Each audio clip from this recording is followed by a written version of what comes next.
നമ്മൾ ഏതൊരു അമ്പലത്തിൽ പോയാലും അവിടെ തീർത്ഥം സൂക്ഷിക്കാനും അവിടെയുള്ള മൂർത്തിയെ പൂജിക്കാനും ഉപയോഗിക്കുന്ന മെറ്റൽ നിങ്ങൾ സൂക്ഷിച്ചിട്ടുണ്ടാവും.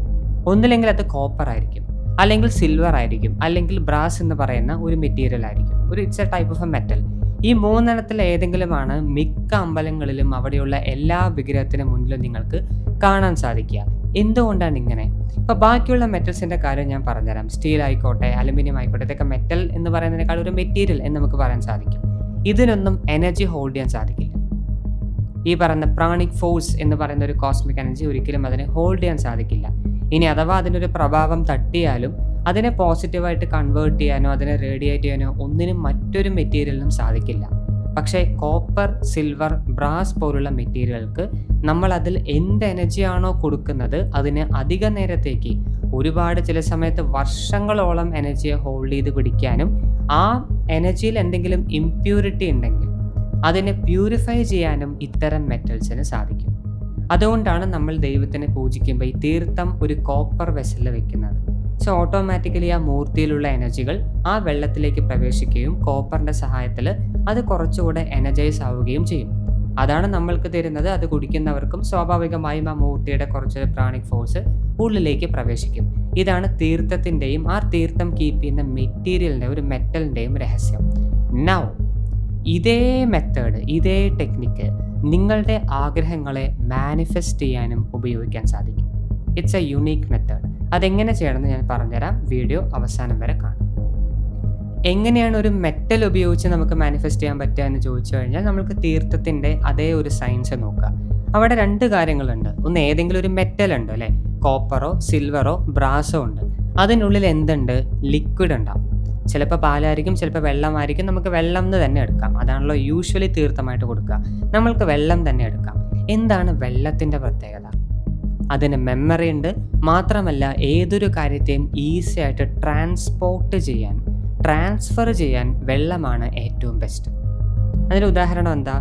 പെട്ടെന്ന് ഇൻഫെക്റ്റ് ആവുന്ന ചില ആരോഗ്യ പ്രശ്നങ്ങളുണ്ട്, രോഗങ്ങളുണ്ട് അല്ലേ, വെള്ളത്തിലൂടെ ട്രാൻസ്ഫർ ചെയ്യാം മോസ്റ്റ് ഓഫ് ദ ടൈം. അത് മാത്രമെന്നല്ല പറയുന്നത്, പക്ഷെ നമ്മുടെ ബ്ലഡിലേക്ക് ഏറ്റവും വേഗത്തിൽ ഇറങ്ങുന്നത് വെള്ളത്തിലൂടെയാണ്. കാരണം നമ്മുടെ ശരീരത്തിന് പെട്ടെന്ന് അബ്സോർബ് ചെയ്യും. ഇനി ഹ്യൂമൻ ബോഡി മാത്രമല്ല, ചെടികളെ എടുത്താലും പ്രകൃതിയിലെ ഏതൊരു എലമെൻ്റ് എടുത്താലും വെള്ളം അത് പെട്ടെന്ന് അബ്സോർബ് ചെയ്യും. വെള്ളത്തിനാണ് ഏതൊരു സാധനത്തെയും ന്യൂട്രിയൻസ് ആയിക്കോട്ടെ, വൈറസ് ആയിക്കോട്ടെ, നല്ലതായിക്കോട്ടെ, മോശമായിക്കോട്ടെ, ഏതൊരു വസ്തുവിനെയും പെട്ടെന്ന് ഹ്യൂമൻ ബോഡിയിലേക്കോ പ്രകൃതിയിലേക്കോ ട്രാൻസ്പോർട്ട് ചെയ്യാൻ ശക്തിയുള്ളത് വെള്ളത്തിനാണ്. So that's a highly valued transporting mechanism. Okay, easy ആയിട്ടും പവർഫുൾ ആയിട്ടും നമുക്ക് ഏതൊരു കാര്യത്തെയും ട്രാൻസ്പോർട്ട് ചെയ്യാൻ സാധിക്കും. നാം ഇതൊരു കോപ്പറിലോ സിൽവറിലോ നമ്മൾ സൂക്ഷിക്കുമ്പോൾ എന്താണോ ഓൾറെഡി വെള്ളത്തിലുള്ള ഗുണം അത് കുറച്ചുകൂടെ ആംപ്ലിഫൈ ആവും. ഇപ്പോൾ നമ്മൾ പൂജയുടെ കാര്യം പറഞ്ഞു. ആ ഒരു വിഗ്രഹത്തിൻ്റെ ഫ്രണ്ടിൽ വെച്ച് പൂജിക്കുമ്പോൾ എന്താണ് ആ വിഗ്രഹത്തിലെ എനർജി അത് മുഴുവൻ ഈ വെള്ളത്തിലേക്ക് ട്രാൻസ്പോർട്ട് ആവും, തനി അതിലേക്ക് ആകർഷിക്കപ്പെടും.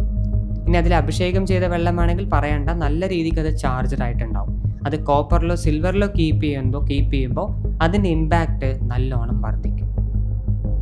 ഇതുകൊണ്ടാണ് മെറ്റലും വെള്ളവും ചേർന്ന് നമുക്കൊരു മാനിഫെസ്റ്റേഷൻ ടെക്നിക്ക് തന്നെ ക്രിയേറ്റ് ചെയ്യാൻ പറ്റുമെന്ന് പറയുന്നത്. അതെങ്ങനെയാണ് ആലോചിക്കുന്നുണ്ടെങ്കിൽ ഞാനിപ്പോൾ പറയാം, ശ്രദ്ധിച്ച് കേൾക്കൂ. നിങ്ങൾ ചിലരെങ്കിലും യൂട്യൂബിൽ ഒരു വീഡിയോ കണ്ടിട്ടുണ്ടാവും, അല്ലെങ്കിൽ ഇപ്പോൾ കുറേ ആയിട്ട് ട്രെൻഡിങ് ആയിട്ട് പോകുന്നൊരു വീഡിയോ ആണ്. ഒരു ഗ്ലാസ് വെള്ളം ഉപയോഗിച്ച് നിങ്ങൾക്ക് മാനിഫെസ്റ്റ് ചെയ്യാം. പറയുന്ന ടെക്നിക്ക് ടോട്ടലി ഒരു ലോജിക്കില്ലാത്ത, പ്രോപ്പർലി വർക്കാവാത്ത, പലർക്കും അങ്ങ് എക്സിക്യൂട്ട് ആവാത്തൊരു സാധനമാണെങ്കിൽ പോലും നിങ്ങൾ കേട്ടിട്ടുണ്ടാവും വെള്ളം ഉപയോഗിച്ച് മാനിഫെസ്റ്റ് ചെയ്യാൻ സാധിക്കും. You just need A glass of water എന്നൊക്കെ കണ്ടിട്ടുണ്ടാവും. അതേ തന്നെ ഇവിടെ ഉപയോഗിക്കുന്നത്, പക്ഷെ കുറച്ചുകൂടെ ബെറ്റർ ആയിട്ടുള്ള, വർക്കാവാൻ കൂടുതൽ സാധ്യതയുള്ള ഒരു ഡിസൈനിലാണ് നിങ്ങളിത് ചെയ്യേണ്ടത്. സ്റ്റെപ്പ് ബൈ സ്റ്റെപ്പ് ആയിട്ട് പറഞ്ഞുതരാം. ഈ ടെക്നിക്ക് പൂർത്തിയാക്കാൻ നിങ്ങൾക്ക് 3 വസ്തുക്കൾ ആവശ്യമാണ്. ഒന്ന്, നമ്മൾ ആദ്യം പറഞ്ഞ പോലെ കോപ്പറോ സിൽവറോ ബ്രാസിലോ ഉണ്ടാക്കിയ ഒരു ഗ്ലാസ്. ഓക്കെ, 250 ml ഒരു ഗ്ലാസ് അല്ലെങ്കിൽ ഒരു ബൗൾ, നിങ്ങളുടെ ഇഷ്ടം, നിങ്ങളുടെ സൗകര്യം. നിങ്ങൾക്ക് ഏത് മെറ്റൽ വേണമെങ്കിൽ തിരഞ്ഞെടുക്കാം. ഇതിൽ ഏറ്റവും പവർഫുൾ മിക്ക സമയത്തും കോപ്പർ ആയിട്ടാണ് വരിക. അപ്പോൾ കോപ്പർ എടുത്താൽ കുറച്ചുകൂടെ അഫോർഡബിൾ ആണ്. ആ സാധനം വാങ്ങിച്ചാൽ ഓക്കെയാണ്. സിൽവർ ഉണ്ടെങ്കിൽ ഫുൾ മൂൺ വളരെ പവർഫുൾ ആയിരിക്കും. പക്ഷെ നിങ്ങൾക്ക് ഏതാത്, പക്ഷെ അത് എക്സ്പെൻസീവ് ആണ്. അപ്പോൾ നിങ്ങൾക്ക് പറ്റുന്ന ഏതാണ് അത് എടുത്താൽ മതി, നിർബന്ധമൊന്നുമില്ല. ബ്രാസ് ആയാലും കുഴപ്പമൊന്നുമില്ല. ഓക്കെ, ദെൻ സെക്കൻഡ് കുറച്ച് വെള്ളം വേണം. മൂന്നാമത് ഏതെങ്കിലും ഒരു വിത്ത് വേണം, ഏതെങ്കിലും ഒരു ധാന്യം വേണം. ഫ്രഷ് ആയിട്ടുള്ള വിത്ത് എന്ത് വേണമെങ്കിലും എടുക്കാം. വെള്ളത്തിലിട്ട് അത് മുളയ്ക്കണം. ഞാൻ അതാ ഉദ്ദേശിക്കുന്നത്. ഫ്രഷ് ആയിട്ടുള്ളൊരു ധാന്യം നമുക്കിവിടെ ആവശ്യമാണ്. ഏതെങ്കിലും ഉണങ്ങിയതൊന്നും എടുക്കാൻ പാടില്ല. ഓക്കെ, ഇത്രയും സെറ്റായ ശേഷം രാത്രി തിരഞ്ഞെടുക്കുക. ഇവിടെയും കുറച്ച് സ്പെസിഫിക്കേഷൻ ഉണ്ട്. ഫുൾ മൂൺ സൈക്കിളും ന്യൂ മൂൺ സൈക്കിളിൻ്റെ അടുത്ത് ഈ ടെക്നിക്ക് ചെയ്ത് കഴിഞ്ഞാൽ മാനിഫെസ്റ്റേഷൻ്റെ പവർ കൂടും. ഇപ്പോൾ ഉദാഹരണത്തിന് 7-ാം തീയതിയാണ് ഫുൾ മൂൺ അല്ലെങ്കിൽ ന്യൂ മൂൺ എന്ന് വെക്കുക. 1-ാം തീയതി ചെയ്തു തുടങ്ങണം. ഇനി ഫുൾ മൂണ് ന്യൂ മൂണ് സൗകര്യം നിങ്ങൾക്ക് കിട്ടില്ല എന്നുണ്ടെങ്കിൽ യാതൊരു കുഴപ്പമില്ല, ഏതെങ്കിലും ഒരു 7 ദിവസം തിരഞ്ഞെടുത്താൽ മതി. ഓക്കെ, ഇത്രയും കാര്യം ബേസിക്കായിട്ട് ശ്രദ്ധിക്കുക. സെക്കൻഡ്, നിങ്ങളിത് ചെയ്യുമ്പോൾ ഈസ്റ്റ് ഫേസ് ചെയ്തിരിക്കുക. രാത്രി ആയിരിക്കണം, ഒഴിഞ്ഞ വയറായിരിക്കണം. ഒന്നില്ലെങ്കിൽ ഭക്ഷണം കഴിച്ച് 2 മണിക്കൂറിന് ശേഷം, അല്ലെങ്കിൽ ഭക്ഷണം കഴിക്കുന്നതിന് 2 മണിക്കൂർ മുൻപ് ഒഴിഞ്ഞ വയറായിരിക്കണം, എംപ്റ്റി സ്റ്റൊമക്കായിരിക്കണം. ഈസ്റ്റ് ഫേസ് ചെയ്യുക, താഴെ ഇരിക്കുക. നിങ്ങളുടെ ഇടത് കയ്യിൽ ആ വിത്ത് ഒരെണ്ണം, 7 വിത്തേ ആവശ്യമുള്ളൂ. ഒരു വിത്ത് നിങ്ങളുടെ വലത് കൈൻ്റെ ഉള്ളിൽ വെക്കുക. ഒരു വിത്ത് നിങ്ങളുടെ വലത് കൈൻ്റെ ഉള്ളിൽ വെക്കുക. ആ കൈ നിങ്ങളുടെ ഹാർട്ട് ചക്ര, ഹൃദയഭാഗത്ത്, നെഞ്ചിൻ്റെ നടുവായിട്ട് ചേർത്ത് പിടിക്കുക. ഓക്കെ, നിങ്ങളുടെ ഇടത് കയ്യിൽ, ലെഫ്റ്റ് ഹാൻഡിൽ ആ ഒരു ഗ്ലാസ്, നിങ്ങൾ ഗ്ലാസ്സാണോ ബൗളാണോ ഏത് മെറ്റലാണോ വാങ്ങിച്ചിരിക്കുന്നത് അതിൽ ഫുള്ള് വെള്ളം നിറയ്ക്കുക. എന്നിട്ട് ആ ഗ്ലാസ് എടുത്ത് നിങ്ങളുടെ ഇടത് കയ്യിൽ വെക്കുക. ലെഫ്റ്റ് ഹാൻഡിൽ മടിയിൽ ഇങ്ങനെ വെച്ചാലും മതി, കുഴപ്പമില്ല. ഈ നെഞ്ചിൻ്റെ അവിടെ നമ്മൾ കൈ വെച്ചിട്ടില്ല, അതിന് കറക്റ്റ് സ്ട്രെയിറ്റ് താഴെ ആയിരിക്കണം. ഇങ്ങനെ വെക്കുക. എന്നിട്ട് കണ്ണടയ്ക്കുക. കുറച്ച് നേരം നിങ്ങളുടെ ഇടത് മൂക്കിൽ ശ്വാസം ശ്രദ്ധിക്കുക. വലതല്ല, ഇടത്, ലെഫ്റ്റ്. ഓക്കെ, അതിൽ നോർമൽ ബ്രീത്തിങ്ങിലേക്ക് ഒരു 5-10 മിനിറ്റ് ശ്രദ്ധിച്ചു കൊണ്ടിരിക്കുക. ഒരു മെഡിറ്റേഷനിലേക്ക് പോകാനാണ് നമ്മളിങ്ങനെ ചെയ്യുന്നത്. അത്യാവശ്യം ഇത് ചെയ്ത് കഴിഞ്ഞ് നിങ്ങളൊരു ധ്യാനാവസ്ഥയിലെത്തും, ഒരു ശാന്തമായ അവസ്ഥയിലെത്തും. ഇവിടെ നിങ്ങളുടെ ആഗ്രഹം എന്താണെന്നുള്ളത് ഡീറ്റെയിൽ ആയിട്ട് പറയും. ഒരു സ്റ്റോറി പറയുന്ന പോലെ എത്ര നേരം വേണമെങ്കിൽ എടുത്തോളൂ, വ്യക്തമായിട്ട് പറയാം. ഇത് പറഞ്ഞു കഴിഞ്ഞ ശേഷം നിങ്ങളുടെ റൈറ്റ് നോസ്ട്രൽ, ഓക്കെ, വലത് മൂക്കിലെ ശ്വാസത്തിലേക്ക് ഒരു 10 മിനിറ്റ് ശ്രദ്ധിച്ചിരിക്കുക. മെഡിറ്റേഷൻ നമ്മൾ മെല്ലെ ക്ലോസ് ചെയ്യണം. ഓക്കെ, ഇത്രയും ചെയ്ത് നിങ്ങൾക്ക് കണ്ണ് തുറക്കാം. എന്നിട്ട് ആ വിത്ത് ഉണ്ടല്ലോ ആ ഗ്ലാസ്സിലെ വെള്ളത്തിലിടുക. എന്നിട്ട് അത് രാത്രി നിങ്ങൾ കിടക്കുമ്പോൾ റൂമിൽ എവിടെയെങ്കിലും സേഫായിട്ട് വെച്ചാൽ മതി. തട്ടി വീഴാൻ പാടില്ല, അത്രയേ ഉള്ളൂ.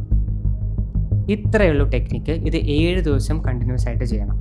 ഓരോ ദിവസവും ഓരോ ഫ്രഷ് ആയിട്ടുള്ള വിത്താണ് ഇടേണ്ടത്. ഇന്ന് ഒരു വിത്ത് ഇട്ടില്ലേ, അതുപോലെ നാളെ, മറ്റന്നാൾ, അങ്ങനെ 7 ഡേയ്സ് നിങ്ങൾ വിത്ത് ഇടണം. ഇതേ പോസ്ചർ, ഇതേ ഡയറക്ഷൻ, ഇതേ സമയം, ഇതേ സ്റ്റേറ്റ്, അതേ ഗ്ലാസ്, അതേ വെള്ളം ഒന്നും എടുത്ത് മാറ്റുമൊന്നും വേണ്ട, അതേ വെള്ളം തന്നെ മതി. കണ്ടിന്യൂസ് ആയിട്ട് നിങ്ങൾ ചെയ്തുകൊണ്ടിരിക്കുക ഫോർ 7 ഡേയ്സ്.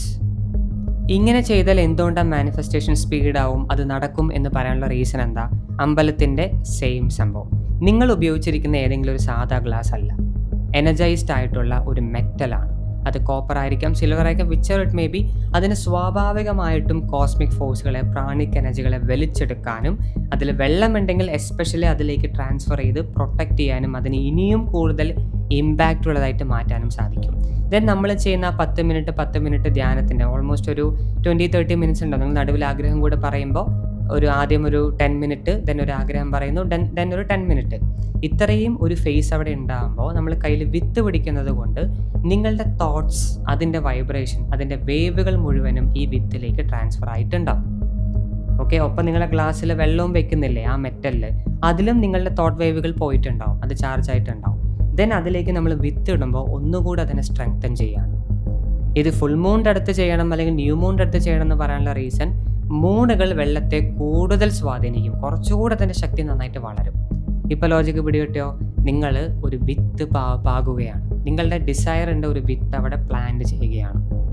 ആൻഡ് ഓരോ ദിവസവും നിങ്ങളിങ്ങനെ വിത്ത് ഇട്ടുകൊണ്ടേയിരിക്കുമ്പോൾ it is getting stronger and stronger and stronger and stronger. ഇന്ന് ചിലർക്ക് ഡൗട്ട് ഉണ്ടാവും, 7 ദിവസം കഴിഞ്ഞ് വെള്ളം എന്താ ചെയ്യേണ്ടത്? ഒന്നും ചെയ്യേണ്ട, നിങ്ങളത് ഒഴിച്ച് കളയാം, ആ വിത്തെടുത്ത് കളയാം, കുഴപ്പമൊന്നുമില്ല. കുറച്ച് മിടുക്കരാണെങ്കിൽ നിങ്ങൾ എന്ത് ചെയ്യുക, അത് ആ സമയത്തിൽ പലതും മുളച്ചിട്ടുണ്ടാവും, വേണമെങ്കിൽ മണ്ണിൽ കുഴിച്ചിടാം. അത് ഏത് വഴിക്ക് പോകണമെന്നുള്ളത് നിങ്ങൾ ശ്രദ്ധിക്കേണ്ട ആവശ്യമേ ഇല്ല. 7 ദിവസം പ്രോസസ്സ് കംപ്ലീറ്റ് ചെയ്യുക, അതിനുശേഷം വെള്ളം ഒഴിച്ച് കളയാം, it doesn't matter. Okay, so ഈ ഒരു പ്രോസസ്സ് കംപ്ലീറ്റ് ആകുമ്പോൾ തന്നെ മനസ്സുകൊണ്ട് മാത്രം ചെയ്യുന്നൊരു പ്രവൃത്തി നമ്മളവിടെ മെറ്റീരിയലി വെള്ളവും മെറ്റലിൻ്റെയും സഹായത്തിൽ കുറച്ചുകൂടെ ആംപ്ലിഫൈ ചെയ്യാണ്. ഇത് നിങ്ങൾക്ക് എല്ലാ മാസവും ചെയ്യാം, യാതൊരു ലിമിറ്റും ഇല്ല.